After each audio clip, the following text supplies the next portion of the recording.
White sauce pasta बना रहे हैं। वाइट सॉस पास्ता बना रहे हैं भाई अपने हाँ लिए। जी।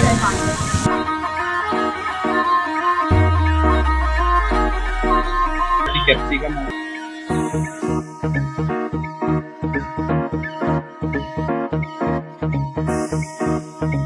अनियन आ गया। प्याज के नीचे आ गए। स्वीट कॉर्न आ गए।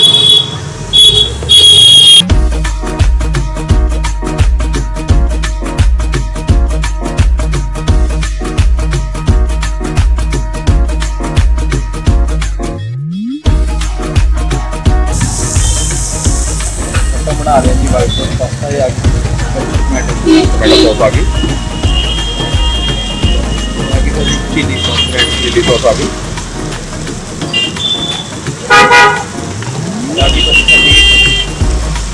Mustard sauce. मस्टर्ड सॉस आ गई।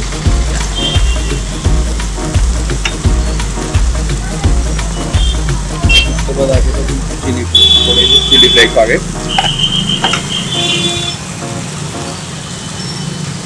भाई स्पाइसी बनता है या किਵੇਂ ਬਣਦਾ ਹੈ? तो भाजी जिमें कस्टमर की डिमांड होएगी उतना बनेगा भाजी। अभी भाई नॉर्मल ही करो। हाँ जी नॉर्मल।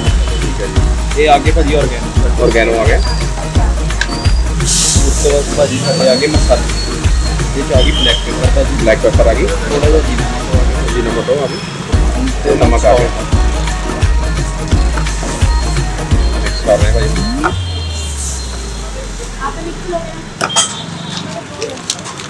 ये आ गया साਡਾ पास्ता। पास्ता आ गया। मेयोनीज आ गई।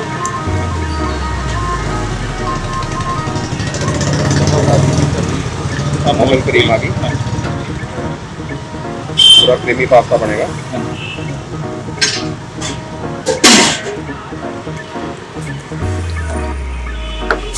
भाई हार्डली कितना टाइम लगता है ये तैयार होने? इनू भी भाजी बस 4-5 मिनट लगते हैं। ठीक है जी। तो भाई ਇਹਦਾ ਕੀ ਪ੍ਰਾਈਸ ਹੈ ਪਲੇਟ ਦਾ? ਫੁੱਲ ये ਪਲੇਟ ਦਾ भाजी फुल प्लेट है 120। 120 ਦੀ ਫੁੱਲ ਪਲੇਟ ਹੈ। हाँ हाफ प्लेट भाजी 70। हाफ 70 ਦੀ ਹੈ। ਠੀਕ ਹੈ। भाई ये सारी आइटम्स की क्वांटिटी बहुत बढ़िया होती है। चेक कर सकते हो इसे।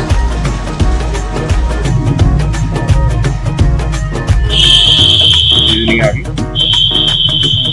क्रीम आ गई। फिर पूरा भाजी क्रीमी होता है। ठीक है जी। भाई और सेटिंग आइटम लिस्ट है।